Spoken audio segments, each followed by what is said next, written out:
Welcome back, everyone. I just wanted to let you know that my next video is going to be a little bit delayed. I am actually flying back west to attend my younger brother's wedding. I know that the videos have had a little bit of a larger gap than usual, but just to let you know, it's because I've been very, very busy at work. And then, of course, having the new baby and having two kiddos, it demands quite a bit of my attention. And so, hopefully before too long, I will be able to pick up the pace a bit. But just keep in mind that this isn't my real job, and I'm just doing this on the side for fun. So just please keep that in your understanding. But for brevity today, I just want to let you know as well that I'm going to skip anything that is dealing with the founding of South Carolina and then the splitting of the North and South Carolina and the carving out of Georgia. That was covered in the last video, and I don't want to bore you with any redundancy or anything like that. So without further ado, let's get into the history of North Carolina and Georgia. North Carolina was officially called North Carolina in 1729, but until then, this colony was closely tied to the history of Virginia. The very first English settlement in the New World was founded right here in North Carolina. Roanoke, or what is known as the Lost Colony, was first planted in 1587 by the English explorer Sir Walter Raleigh. On June 22nd, 1587, John White and 121 settlers landed on Roanoke Island in what is now present-day Dare County. John White's granddaughter, Virginia Dare, who was born on August 18, 1587, was the first English person born here in the New World. Shortly after the founding of Roanoke, John White returned to England, and he finally returned in 1590 to find all the colonists were gone, with only two clues left behind, including the word Croatoan that was carved onto a post in the fort, and the letters CRO, which was carved onto a tree. Many archaeologists and historians have attempted to solve this case, but there is simply not enough evidence to make any definitive claims. No one knows what happened to the colonists, and now Roanoke is now known as the Lost Colony. The original Carolina Charter was granted to Robert Heath by King Charles I in 1629, though it would be 19 years later for the first permanent settlement to even be established. For those long 19 years, settlement after settlement would fail, until finally in 1648, two Virginian men would help settle North Carolina. Henry Plumpton of Nansemond County and Thomas Tuke of the Isle of Wight purchased land from the Indians. Over the next decade, other Virginians would also move into North Carolina, purchasing land from the Chesapeake, Secotawin, Weppemiyok, and Croatan tribes. Captain Nathaniel Batts would serve as the governor during this time. North Carolina was one of the poorest colonies of the original 13. Unlike South Carolina, they didn't have very many ports that would allow boats to harbor there. Because of that, not much of their product was able to be transported out of their harbors, making them very poor. While they still did move products such as tobacco, indigo, and rice, their production was nothing compared to South Carolina and the other colonies. Because of this slow movement, though they were still a slave state, they did not have as many slaves due to the fact that slaves were not able to be easily transported there via boat, and not much slave labor was needed due to their poor economic conditions. Though slavery still did exist here in this colony, much of it was isolated to the coastal regions where these three cash crops were able to grow. The poor from England and the Scottish Highlanders who had left Europe to find freedom from the Germans, the other Englishmen, Dutch, and other Europeans would find a home here in North Carolina, which would shape its culture along with the other southern slave states, which would make a huge impact on the culture of the slaves themselves. More on that in another video, though I will get into a teeny little spoiler here. The ghetto culture that pervades the so-called American culture today is not remotely reminiscent of the actual African culture like so many would like to believe. But again, more on that later on a different video. In 1729, when North Carolina officially was called North Carolina, it became a crown colony like South Carolina, and the king appointed royal governors. In 1765, New Bern would become the first permanent capital of North Carolina under the royal governor, William Tyrone.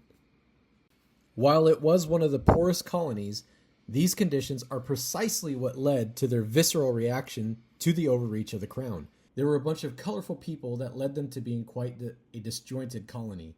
All the differences would lead to a lot of internal strife. However, when the British came and began to tax the colonies without representation and enacted the Stamp Act, they were the colony who rose up and refused to allow it to be implemented. Their boldness in the face of opposition is what led to the rise of the Sons of Liberty, who would be a major force behind the revolution that would ultimately free the American colonies from the British heel. Also, bonus fact, this little fun fact, in 1718, North Carolina was where the infamous pirate Blackbeard would meet his demise. Moving on. The final piece of this 13-colony puzzle was completed in the creation of Georgia.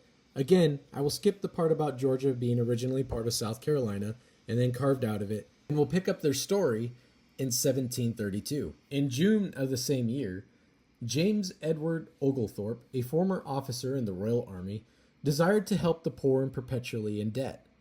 He petitioned King George II to grant him land in the New World.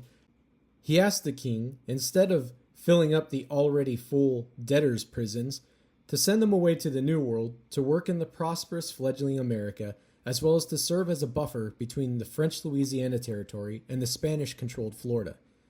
Keep in mind that South Carolina was a rich colony, and protecting her fortunes would be in the best interest for England.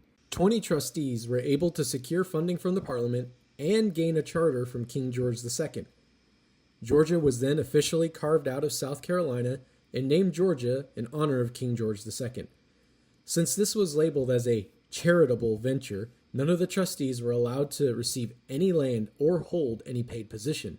However, they were allowed to elect their own governing body, make land grants, and enact their own laws. Now, this was wildly different from the settings of the other 12 colonies, where it would be under the control of 20 trustees who would elect the officials themselves rather than leaving it to the people to elect a representative on their behalf. The trustees saw the wealth disparity in South Carolina, where the super elite would have massive plantations with thousands of slaves, and the poor who had little to no hope of rising economically in an economic environment like that. Instead, they placed a 500-acre cap on everyone, effectively stifling the economy in Georgia. The trustees, ironically, did not trust the colonists and were quite heavy-handed in their approach to the colony. Quote, "The undertaking was paternalistic through and through. For example, the trustees did not trust the colonists to make their own laws. They therefore did not establish a representative assembly, although every other mainland colony had one. The trustees made all the laws for the colony. Second, the settlements were laid out in compact, confined, and concentrated townships. In part, this arrangement was instituted to enhance the colony's defenses, but social control was another consideration. Third, the trustees prohibited the import and manufacture of rum, for rum would lead to idleness. And finally, the trustees prohibited Negro slavery, for they believed that this ban would encourage the settlement of English and Christian people." On February 1st, 1733, the colonists arrived at Savannah River and planted what is known today as modern-day Savannah, and thus Georgia was officially planted. The first group of settlers, led by Oglethorpe, arrived and built their houses and fortified their positions. Oglethorpe negotiated treaties with the local Indian tribes, particularly the Upper Creek tribe. For the Georgians, it was vital that Oglethorpe would make good relations with the local and scattered Indian tribes for fear that the Spanish or the French would manipulate them and utilize the Indians against the British in their endeavor to plant a new colony. Through the negotiations, trade with the Indians became a vital part of Georgia's economy.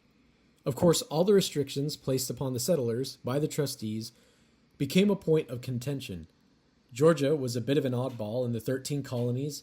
They originally did not have a governor to rule them, nor did they have representation to represent them before the trustees. It wasn't long before the colonists began to complain about all the restrictions placed upon them by the trustees. One by one, the restrictions placed upon them began to fade along with the control of the trustees. The colonists viewed the restrictions on acreage as a pathway to poverty, as well as not being able to own slaves to help them manage the land given to them. They loathed that they were not allowed to self-govern and felt as they had been stripped of their rights as Englishmen. From 1740 through 1752, the trustees abolished the restrictions placed upon the colony one by one.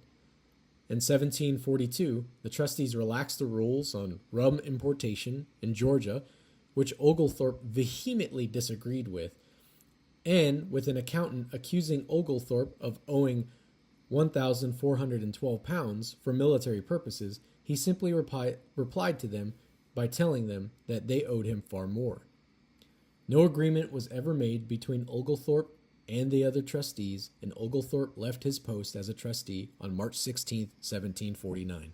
By 1750, the trustees allowed Georgia to elect delegates for the first representative assembly. In 1751, the trustees allowed slavery in Georgia, and slowly the trustees' rule waned more and more. Each of the delegates strongly opposed any effort to be reannexed back into South Carolina. By June of 1752, only 4 of the 20 trustees would attend the final meeting, and the colony petitioned to the crown to become a crown colony, and in the same year they became a royal colony, and the parliament had selected a governor to rule over them. Until 1776, the royal governors had held the power in the colony because they were very, very reliant upon the British soldiers for protection against the Creek Indians. Due to this fact, they were very hesitant to throw their weight in with the rest of the rebellion, and many Georgians even sided with the crown in the revolution. Georgia was, quote, not a real presence in the fight against Great Britain, end quote. In fact, Georgia did not even send any delegates to the First Continental Congress. Nevertheless, there were strong advocates for rebellion against the crown and still produced 3 signers of the Declaration of Independence: Button Gwinnett, Lehman Hall, and George Walton. Well, thank you everyone for sticking with me for the founding of each colony. Now that the board has been set, we can move forward into the Revolutionary War and into the founding of our great country. The next video is going to be on the Great Awakening and how that had a profound effect upon our founding fathers and served as the primer for the revolution. Again, I'm going to be getting deeper and deeper into our Christian roots and the founding, the biblical and the Christian founding of our nation, and how we do have Christian roots and how we are founded on biblical principles. So I hope that you'll enjoy, and I can't wait to get into the next video with you. But again, keep in mind that it might be a little bit late because I am headed up to the northwest to go hang out with my brother for his big day. I hope you guys have a good one, and I will catch you guys in the next video.